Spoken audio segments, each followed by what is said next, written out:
Hello everyone and welcome back to Prestige Reef. The other day I had some friends over who were looking at my tank for the first time. Instantly they started to say how impressive it looked, which made me feel strange. I don't ever look at it and think it's impressive. If anything, I'm currently a little disappointed with it. But how is it possible that 4 people can be looking at the same object and one of them has a polar opposite view to the other 3? This is what's brought on today's question. Why are we never satisfied with our own tanks? Once again, it's time for me to start filling your grey matter with nonsense and answer yet another question you never even asked. What I will say though is stick with it, because it actually gets pretty deep and may change how you look at your tank. At first I thought it was just me. Maybe I'm a perfectionist and it's all in my head. But then I realised there have been many occasions where I've been jealous of other people's tanks, and they have then pointed out to me all the things they don't like about them. There are obviously extreme examples, but with experienced reefers, these issues are usually something small, like a barely visible patch of bubble algae, or a single aptasia you just can't get down the back of the rockwork. Our tanks give us a god complex, where the animals we keep live and die entirely at our hands, and this gives us a false perception that we can tame a small piece of nature in a very unfamiliar environment. This false perception gives us an illusion of total control. Therefore, it can be frustrating to have an issue which we struggle to resolve.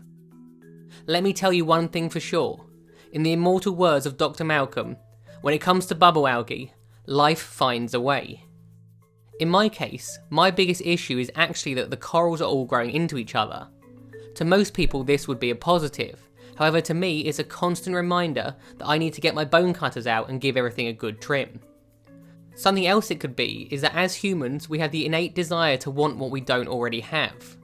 I remember seeing my first jack-o'-lantern Leptosiris, and at the time it was something that I needed to buy. Now that it's been in the tank for 8 months, it just doesn't have the same effect on me, and I have no doubt that at some point soon there'll be something else that I just can't live without. Having said this, buying something new doesn't give me satisfaction with the whole tank, therefore I've ruled this one out. This is when I narrowed it down to my final 2 choices. Firstly, the people admiring our tanks usually only see them for a matter of minutes, whereas we live with them and have time to study every single inch of them. And secondly, which I think is the strongest contender for winning this argument, is that we have a very specific image in our heads of what we want our tanks to look like, and more often than not, the end result isn't 100% accurate to this first image. This expectation is what's letting us down. Other people who see our tanks may not think there's anything wrong, because they have no preconceived notion of what it should or shouldn't look like. This is where it gets deep. The reality of our tanks is created by our own thoughts. Our thoughts are derived from observation. Reality only seems perfect or imperfect to the degree which we judge what we perceive perfection to be. Some people would see my tank as perfect, whereas over the years I've seen literally hundreds of tanks I like more than mine. This feeling can vary from person to person. If you're very critical of your own work, it usually means the gap between intent and the end result is much greater than those who are less critical. If however a vast number of other people can appreciate your work, is it not just egotistical to hold on to your own dissatisfaction with it? Is it even possible to be 100% content with your own tank? Of course it is, and I'm sure many of you are, but for those of you that are experiencing this feeling at the moment, thoroughly enjoy it, because like anything in life, this feeling is only temporary. Our biggest limitation in this hobby is in fact the glass box we keep everything in. It doesn't matter how big your tank is, eventually fish will either outgrow it, or die of old age, or your corals will be too successful and start fighting with their neighbours. Then you have a whole different set of problems to deal with.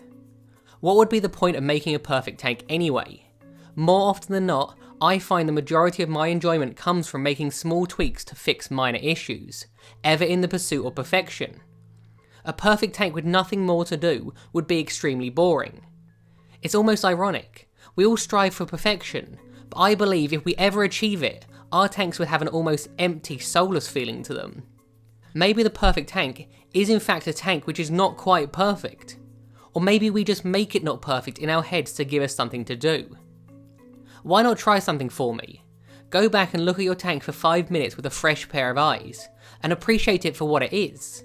The fact that we can keep any of these creatures alive in our own homes is a marvel to modern science and technology. Once you've done that, let me know in the comment section below if your perceptions have changed even a little. I hope you enjoyed watching my video. Please feel free to comment below if you have any questions. If you did enjoy it, why not click that like button and subscribe to the channel? Have a good week, and I'll see you next time. As always, I just want to say a massive thank you to everyone that supports me on Patreon. Never underestimate the value of what you do with regards to keeping this channel going. You've all been brilliant. Thank you.